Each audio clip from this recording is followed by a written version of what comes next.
When Nikon announced the D4 and the D800 earlier this year, there was mad panic and hysteria and crazy long waiting lists, months and months for people to get their camera. Then, just before Photokina, they announced the D600, which had been leaked everywhere. Everyone knew exactly what was coming, but then they surprised us by rushing it to market in just a couple of weeks. 3 FX cameras in 1 year, is it too much? Who is this aimed at? Should you get one? Is it a D800's little brother, or is it a slightly pimped out D7000? I don't know, let's have a look. Okay, at 24 and a bit megapixels, this is a far cry behind the 36 megapixel of the D800. Don't get me wrong, I don't think that's a bad thing. Actually, I think that's one of the best things this has going for it. 24 megapixel is mammoth. That's what the D3X has. That's about the equivalent of really good quality film, and it's more than enough for what 99% of photographers actually need. Big numbers are great, but you know, it's big files, big computers are needed to crunch them, and it can be a big pain in the ass buying all the memory cards as well. So let's take a look at how the rest of the specs on this guy stack up. Okay, it's great to see that this guy has dual SD cards. I prefer compact flash, to be honest, but the fact that it has 2 is good. You can use it to copy between the 2 as backup or overflow. Another big positive on this guy, 100% viewfinder coverage. If you want to be able to frame up your shot and be confident of what you're seeing is what you're going to get, 100% frame coverage is great, and it's not something you get on the lower level bodies. Something that often gets skimped on with cameras that are in that transition point in the market is the autofocus system. It's true that this one doesn't have the superior system of the D800, but it does have a 39-point system with 9 cross types and good support for slower lenses. So on paper, that's fantastic. Shutter speed range is 30 seconds up to 1/4000th of a second, and it has a flash sync speed of up to 250, you know, with the supported flashes. Frames per second, this one is no slouch at 5.5 frames a second, but it is behind the D7000, which is 6 frames a second. But given that the D7000 is touted as the DX sports camera for Nikon, 5.5 is not too sloppy. It's got a composite body like Canon's transition camera, the 6D. Parts of it are magnesium alloy, parts of it are a plastic composite.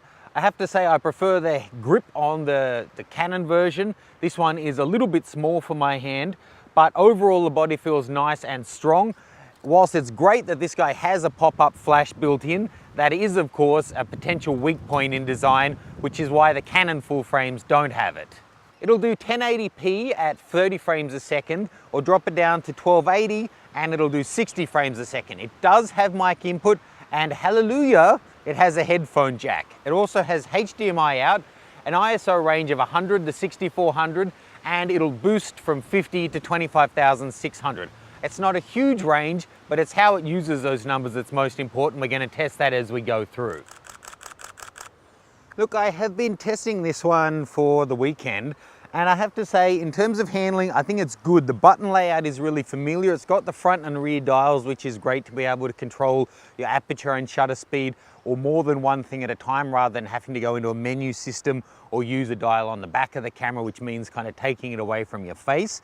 The balance of weight is really nice, and one thing that is getting on my nerves a little bit though is, whilst it has such a great 39-point focus system, and they are really effective, if you get a focus point on one of its covered areas, it's really effective in grabbing focus super quickly. I'm really impressed, but, and it's a major but, they're all grouped together right in the center of screen, which is just ridiculous. I really think that a big leap in the next couple of years we're going to see is using different focusing systems that give you focus points right out into the corners. Something like the Nikon 1 series, which has been much maligned, has astounding autofocus, and it is able to focus right in the corners. Having all of these grouped in the center, which famously is shaped like a sanitary napkin, it's a shame, because if you want to track things and use all of those cross-type sensors and really get the most out of it, you still need to be framing your subject in the central part of the scene. Otherwise, there just isn't a focus point there for it to grab with. Overall, I really like the curves of this one. Of course, aesthetics are going to be a personal choice. It does feel a little bit more plasticky than the D800. It is a fair bit cheaper than them, so that's not much of a surprise, and the fact that it is literally more plasticky than the D800. A downside, if you want things like GPS or Wi-Fi, you need to buy the external adapter and they're horrendously expensive, whereas the kind of major competitor to this one, the Canon 6D, has them built in. A lot of people won't want them, but if you do want them, you're really looking at several $100s per piece to add that kind of functionality to this camera. As always, it's going to come down to the image quality. So again, let's go to my current Muse Tina and get some sample shots to see how it stacks up. Okay, I shot this camera with a series of different lenses and I found the focus really good and I don't know, I think it's a really good performer. In terms of tracking, it did surprisingly well. Left to right, it did really well. Coming straight up to the camera, it had a little bit of a trouble sometimes and was missing the focus on maybe 1 in 3 shots, but it still seemed to be tracking her skin tone quite well. Now looking at high ISO, at 400, 800 and 1600, they're all really nice and clean. By the time we get to 3200, it is already starting to show a fair bit of grain if we look up close there. Not too much though, perfectly usable. Here at 6400 though, and I'd say it's much more noticeable there. But then at 12,800, I would use it as a last resort. I wouldn't be going beyond there.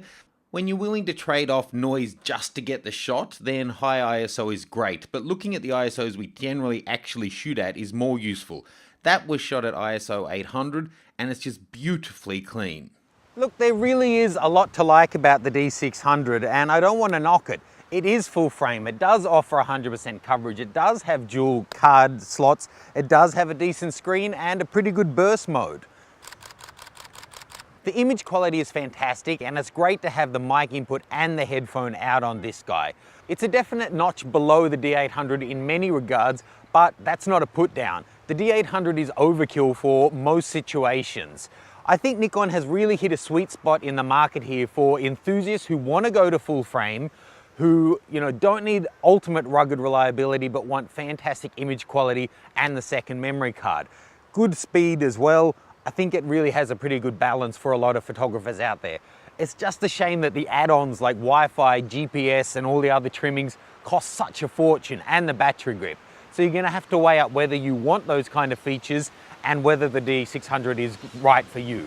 But in terms of specs and image performance, I think it's a pretty sweet little number. I am going to put this head to head with the D800 and maybe just with the Canon 6D as well. So make sure you click to subscribe, like and share, and I'll see you soon for more photo news and reviews. Hey guys, whilst you're here, you might like to check out my Take Control of the Light workshop tour, a comparison of the 600 and 1100D, my tutorial on long exposure photography, and on storytelling photography with Tina. Thanks!